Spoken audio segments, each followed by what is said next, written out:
Seumpama biji Shalom, saudara yang Tuhan, kembali kita pagi hari ini dalam renungan pagi, dan ini bagian yang terakhir kita membahas tentang jangan kehilangan kasih mula-mula.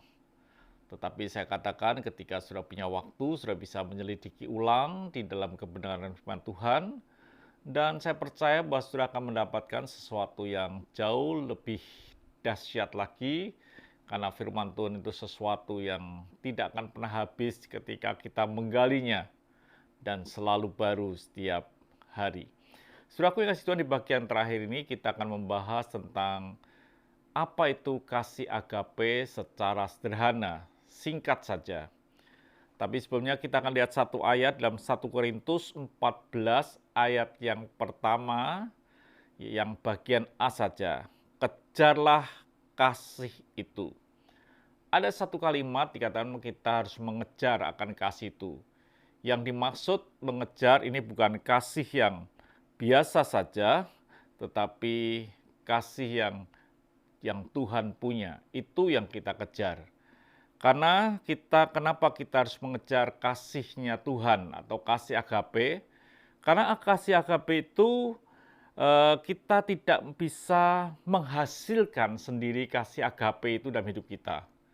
Kita bisa mungkin eh, eros, mungkin kita juga bisa sejenis kasih yang disebut dengan philia atau kasih yang lain, tetapi untuk kasih agape itu tidak pernah bisa menyumber dari diri kita sendiri, atau diri kita ini tidak bisa menghasilkan kasih agape. Kasih agape itu kita bisa hasilkan kalau kita ini berjumpa atau memiliki Yesus di dalam kehidupan kita. Sehingga firman Tuhan dikatakan, kejarlah kasih itu. Kita harus mengusahakan akan kasih itu kita peroleh di dalam hidup kita. Di dalam 1 Korintus 4 ayat yang ke-19 dikatakan, kita mengasihi karena Allah lebih dahulu mengasihi kita. Jadi kita ini bisa memperoleh kasih agape karena Tuhan lebih dahulu mengasihi kita. Jadi kita bisa mengasihi karena Tuhan lebih dulu mengasihi kita. Dan kalau kasih agape ada dalam hidup kita, maka kasih itu bisa mengalir keluar dalam hidup kita. Apa sih kasih agape? Kasih agape itu kasih yang luar biasa. Kasih yang mampu membuat kita memberikan pipi kiri ketika pipi kanan kita ditampar orang. Itu kasih. Banyak orang tidak bisa ditampar pipi kiri, harus memberikan pipi kanan, itu sulit rasanya. Kalau bisa kita membalas, tetapi kasih agape memampukan kita melakukan hal itu. Di dalam Lukas 23 ayat yang ke-34 dikatakan, Yesus berkata, "Ya Aba, ampunilah mereka sebab mereka tidak tahu apa yang mereka perbuat." Kasih agape bisa mengampuni orang yang bersalah kepada kita. Bahkan kita bisa berkata, ampuni mereka karena mereka tidak tahu apa yang mereka perbuat. Itu karena ada kasih agape di dalam hidup kita. Stefanus juga lakukan hal yang sama. Dia berkata, ampuni mereka karena mereka tidak tahu apa yang mereka perbuat. Bagaimana dengan hidup kita ketika orang melakukan sesuatu yang buruk dalam hidup kita? Hanya dengan kasih agape kita bisa mengampuni. Itu kekuatan daripada kasih agape.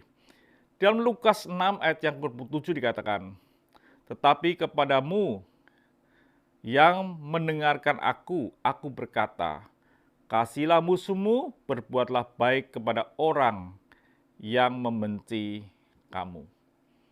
Kasih agape memampukan kita bisa mengasihi orang yang membenci kepada kita. Bahkan berbuat baik kepada orang yang membenci pada kita. Itu kasih agape. Jadi saudaraku kasih dalam hidup ini, kita harus memiliki kasih itu. Itu aja kita bisa miliki ketika kita ini menerima Yesus sebagai juru selamat dalam hidup kita, dan rohnya itu akan membuat kita memiliki akan kasih agape. Biarlah hidup kita ada di tempat itu. Itu saudaraku yang kasih Tuhan, yang bisa saya sampaikan untuk beberapa hari yang lalu sampai saat ini, bila hidup kita ada dalam kasih Tuhan, tidak kehilangan kasih yang mula-mula, yaitu kasih agape. Tuhan memberkati, sampai jumpa esok pagi dengan tema yang lain. Mari kita berdoa. Terima kasih Bapa, biarlah Tuhan memberikan hidup kami memiliki kasih agape, kasih-Mu itu sendiri, supaya hidup kami boleh memuliakan Engkau di dalam setiap langkah perjalanan kami. Terima kasih Bapa, dalam nama Tuhan Yesus Kristus kami bisa berdoa dan mengucap syukur. Haleluya. Amin. Tuhan